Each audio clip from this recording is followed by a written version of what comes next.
بسم الله الرحمن الرحیم. ایاک نعبد و ایاک نستعین. زه نن خپلو غیرتمندو عزتمندو اپریدو له مخاطب یم. امو غیرتمندو عزتمندو اپریدو چې څنګه تاسو لا پته ورو چې په تیرو باندې ډېر سخت حالات راغلی دی او دا حالات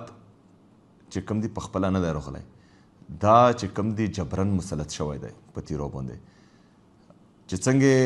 تاسو لا پته ورو چې کله ریجیم چینج اپریشن وشو چې د عمران خان صاحب یو جمهوري حکومت روغورځېدو او مونږ چې کوم دي په ټول خیبر پښتونخوا کې د خیبر نه ونیسه تر هزاره پورې، د ملاکنډ نه ونیسه تر ډي ای خو نه پورې، وزیرستان نه پورې په هر یوه ځای کې جرګه وکړه، په هر یو ځای کې جلسه وکړه، پاڅون هم وکړو او ټولې دنیا له همدا ویل چې د پښتنو د سر سودا یو ځل بیا شوی رو، د پښتنو وینه یو ځل بیا خرڅه شوې رو، یو ځل بیا په پښتنو باندې دهشتګردي مسلط کیږي. خو موږ لا به چې کوم په یو ټایم باندې د پی ډي ایم حکومت و او په هغې کې چې کوم دي دا ټول سیاسي جماعتونه وو،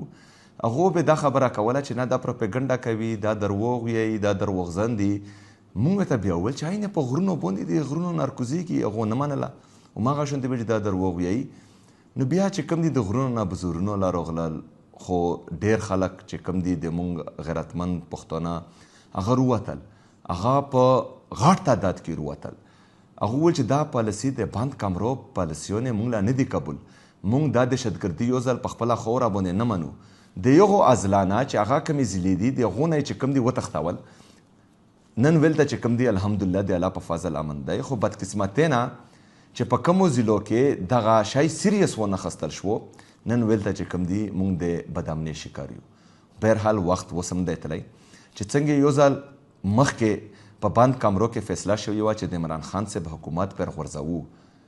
نو هغه بند کمرو فیصله په پاکستان باندې امپلیمنټ شوه او د عمران خان صاحب یو جمهوري حکومت چې په کم کې په خیبر پښتونخوا کې په قبایلي اضلاع کې امن و، هغه یې وغورځولو. دغه نتیجه دا راغله چې یو ځل بیا دهشتګردي مسلط شوه په خیبر پښتونخوا باندې، په پاکستان باندې داسې حکومت مسلط شو چې د مونږ کم معیشت و، کم چې کم د مونږ اکانومي و، هغه په بهترین طرز باندې روانه وه، هغه وغورځېده. د مونږ چې کومې فیکټریونه دي هغه بند شوې، د مونږ نوجوان بېروزګاره شو، د مونږ نوجوان نن د پاکستان نوجوان نن که فرض کا بهر ملکونه ویزې ورکوي، نو د 50% د 60% نه زیات خلک په پاکستان پرېږدي او دغه نه بیڅي، بلکې 80-90% ځوانان، ځکه چې دلته ورته د روزګار مواقع نشته، هغه به تښتي. نو چې څنګه هغه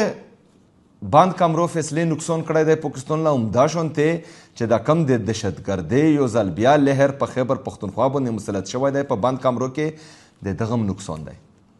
په تیرو باندې چې کله د اپریشن فیصله په بند کمرو کې کېدله او مولا پته ولګېده، زه ورته روچا شوم، مو ورته وویل چې ګوره دا فیصله د تاسو غلطه رو، که یو 22 ملیټري اپریشن فوجي اپریشن یې تاسو کړي دي، د هغو څه نتیجه راوتې وي، د هغو سره چې کوم دي امن راغلی وي، نو ټیک ته یو بله موکه چې 14,000 انټلیجنس بیسډ اپریشن تو کړي دي په خیبر پښتونخوا کې، د هغه څه نتیجه راغلي وي، ټیک ته بله موکه. خو چې د هغو نتیجه هم نه روځي، مونږ په خیبر پښتونخوا کې بدامني هم نه ختمیږي، دهشتګردي هم نه ختمیږي، نو ته بیا څنګه یو بل اپریشن کوې او دغه اپریشن به څه بهترین نتایج وي. ته مونږ په دغه باندې پوه که مونږ ټول د خیبر پښتونخوا چې څومره سیاسي او مذهبي جماعتونه وو، د هر مکتبه فکر خلک مونږ راغونډ کړل. د خیبر پښتونخوا اسمبلی د چات لاندې مونږ یوه غټه جرګه وکړه، په یخ کې چې کوم دي 15 نکاتې ایجنډا یې هغو فاینل کړه چې په یخ کې یوه ایجنډا دغه وه چې ملیټري اپریشن د یوې مسلې حل هم نه دی. نو یو طرف له خو د خیبر پښتونخوا ټول خلک، ټول سیاسي او مذهبي جماعتونه، د هر مکتبه فکر خلک دا یوه خبره کوي چې ملیټري اپریشن د دغه دهشتګردۍ د ختمېدو علاج نه دی، دغه سره نه ختمیږي. ته مونږ کېنوه، ته د مونږ نه رای واخله، ته دلته چې کوم دي سیاسي مذهبي جماعتونه کېنوه، ته د مونږ مشران کېنوه چې هغه پوه دي، هغه په جرګه مرکه پوهېږي، هغه په خبره باندې پوهېږي، هغه چې کوم دي د 8 کولو نه د پاکستان حصاد او هغه چې کوم دي د هر ښه او بد نه په خیبر پښتونخوا کې خبر دي، هغه کېنوه، هغه به ټول ښې مشورې درکړي. په هغو مشورو باندې چې ته عمل وکړې، نو ته به چې کوم دي مستقل امن طرف له لاړ شې. خو نه په بند کمرو کې فیصله وشوه په تیرو باندې یو ځل بیا اپریشن مسلط شو ویلته 24 رکنی کمیټي جوړه شوه چې هغه د تیرو خپل خلک وو د آی جی اف سی د کور کمانډر په سربراهۍ کې دغو خلکو ویلته چې کوم دي د دغو سره جرګې وکړې دغو ورته وویل چې دا خلک تاسو روبوسو ځکه چې د دغو د کورونو نه په موږ باندې دهشتګرد حملې کوي نو چې کومه پرې دا هلته وي موږ ملیټري اپریشن نشو کولی دغه 24 رکنی کمیټي قوم له لوړل قوم یې سره نه منله خو بهرحال مجبوره شول 24 رکنی کمیټي مجبوره شوه د مو پریدای قوم مجبوره شوه چې کم په تیرو کې دی دغه خلک چې کم دي د دغو په وینو د کور کمانډر پېښور د آی جی اف سی په وینو باندې د تیرو نه رووتل په کم وخت کې چې کله د وورې سیزن دی سخت جمی دی ویلته وورې ورېږي د نن نه کم سے کم 2 میاشتې پهله مو دا یوه خبره وکړه چې تاسو اپریشن تیوری ویلته څه لا کوو ویلته وورې ورېږي په غرونو باندې وورې دي سخت جمی دی په دغه سړک کې ویلته چې کم دي په غرونو کې یا چکچته چې کم دي تاسو اپریشن یې کوو ویلته خو ځناور هم نشي پوته کېدی نو تاسو چا خلاف د ووره خلاف اپریشن یې کوو خو خبرې یې ونه منلې جبرن انخلا وشوه د تیرو نه چې کله د مو غیرتمند او پریدیر وتل ویلته یې مو غیرتمند عزتمند خویندې مایندې د مو د ګل غوندې کې ماشومان په دغو وورو کې بهر وتل نو هغه ټولې دنیا دا تصویرونه لیدلی دي نو ویلته چې فرض که ته اوس اپریشن نشي کولی خلک تیم روبوستل نو دغو لا پته ولګېده چې د بند کمرو کې کومه فیصله شوې وه هغه د موږ نه غلطی شوی دی دغو دا فیصله غلطه کړې وه دغو دغه سوچ و چې صوبایي حکومت او چونکې دا د سهیل افریدي خپله ابایي ضلع دو دا یې چې کوم دي تیرو یې خپله خوره دو نو دغه نه چې موږ د خلک روبوسو یې دغو خلکو به چې کوم دي د سهیل نه نفرت شي صوبایي حکومت نه به نفرت شي د دغو چې کوم دي دغه پاکستان تحریک انصاف یا د صوبایي حکومت د ختمېدو ذریعه جوړه شي خو ویلته زه لوړم خپلو تیرو خلکو له ټولې دنیا ولیدل چې د تیرو خلکو مو له کومه مینه روکړه کم عزت یې روکړو ویل چې کومه طریقه باندې د مو سره ملو شول دغو له یې خوند ور نه کړو دا حیران شول چې دا خلک مونږ روبوستل دغه خلک چې کم دي مونږ په زور زبردستۍ باندې ویلته اپریشن مسلط کوو په دغو باندې دا څنګه چې کم دي اوس هم د سهیل سره مینه کوي عزت ور کوي نو دغو لا پته ولګېده چې دغو چې کومه ډرامه وه هغه فیل شوه چې دا پته ورته ولګېده نو وفاقي حکومت د طرفه بله ورځ یو ریلیز پریس ریلیز راغلو پریس ریلیز کې دا خبره وشوه چې دا خلک چې کم دي په خپله روتي دي دا چا مجبور کړي نه دي نو زه خو یې په شدیدو الفاظو کې مزاحمت کوم د دغې خبرې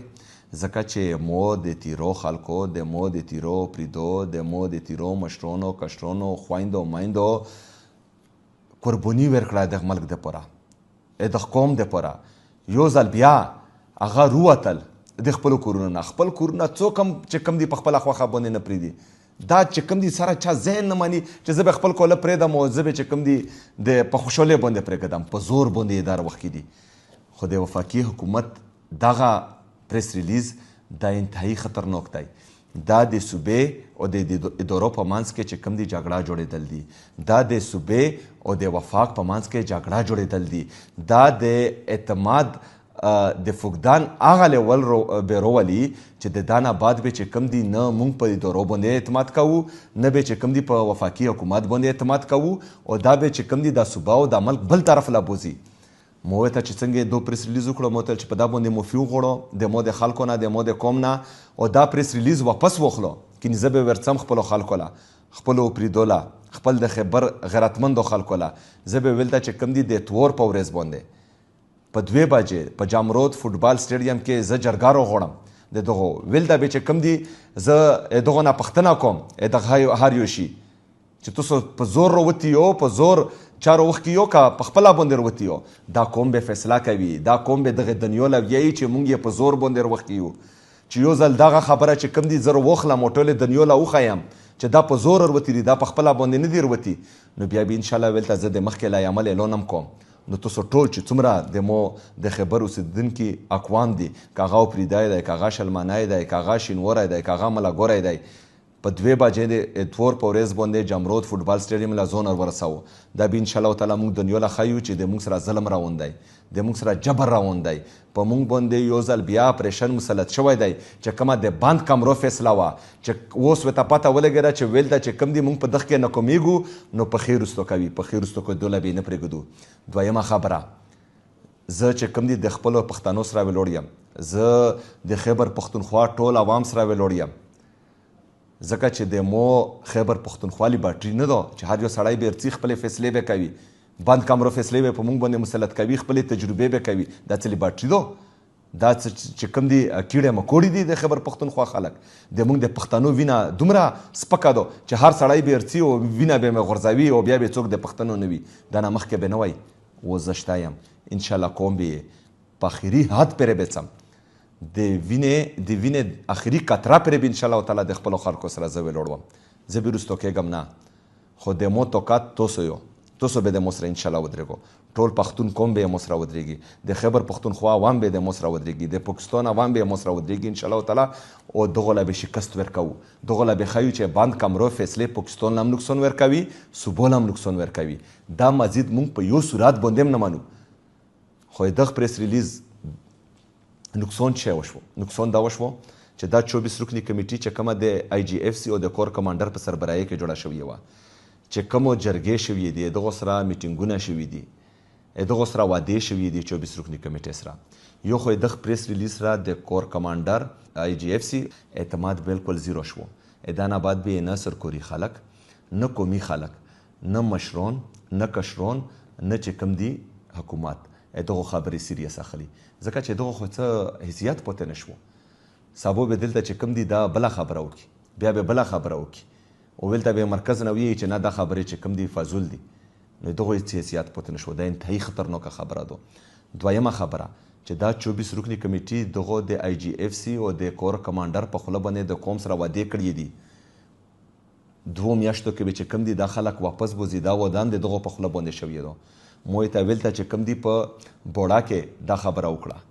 چې 2 میاشتې زه د دغو په خوله باندې دا اعتماد نه کوم، ځکه چې 2 میاشتو کې مولا اثرات نه ښکاري چې دا به تاسو واپس بوځي، ځکه چې ولته وورې شروع دي، ولته خو دا اپریشن کولی نه شي.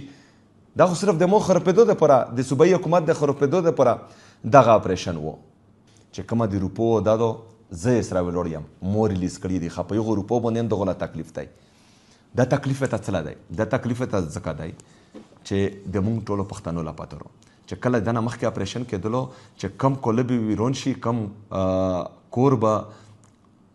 ویرون شي، خراب شي، موت شي، په جیټ بمبوري کې، په ډرون اټیکس کې،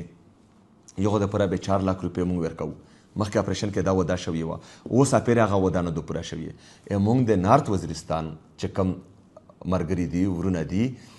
هغه په بکاخیل کې کوو، یغو سره وعده شوې وه چې تاسو له به میاشتې موږ دومره روپۍ درکوو. د لاسو کولو نه هغو له هغه روپۍ نه میلوېږي، صوبایي حکومت یې د خپل جوبه ورکوي. دغه روپۍ ځکه چونکې دا د نه زه تېر یم، دا هر څه مو په خپلو سترګو لیدلي دي، مو د خپلو خلکو محرومیون یې لیدلي دي، مو د خپلو خلکو درد لیدلی دی، نو ځکه ورته چې کوم دي اول نه مو ځان برابر کړی و چې که فرض کا چې کوم دي دو غلطه فیصله کوي، د بند کمرو فیصله مسلط کوي، چې زه ورته تیار وم. دا په دغو 4 اربه روپو باندې خفه دي. دا نه غواړي چې قبایل ترقي وکړي، دا نه غواړي چې پښتون باندې پیسې ولګي، دا نه غواړي چې پښتون چې کوم دي دومره طاقتور شي چې هغه مین سټریم له روشي، ځکه چې د 20 کلونو نه موږ وینو که نه د بند کمرو فیصلې دي په پښتون باندې چې کوم دي مسلسل امپلیمنټ کیږي، د پښتون وینه تلي کیږي. 80,000 خلک موږ خپل شهیدان دغه قوم لا ورکړل، دغه ملک لا ورکړل. د هغه نه بعد چې کوم دي په مو باندې بیا دهشتګردي مسلط کیږي، مونه مزید قرباني غواړي، دا به نور نه چالي کړي. زه یې سره ویلوړ یم چې د صوبایي حکومت په توګه باندې چې شی مرڅي انشاءالله تعالی زه به ته غره په شونته ویلوړ وم. ټول پښتون قوم له زه دغه بیایم د تاسو په توګه باندې دغه دي چې 2 ځل ودرېږو، ځکه که 2 ځل هم غاږ اوچات نه کړو، 2 ځل ونه درېدو، نو همدا شانتې جنازې به اوچتوو. زه یې سره ویلوړ یم، زه به یې تاسو مقدمه ټول پاکستاني قوم له هم ښایم او زه به یې چې کوم دي انټرنیشنل دنیا له هم ښایم. صرف د مو توقعات چې کوم دي پاکستانی عوام دی،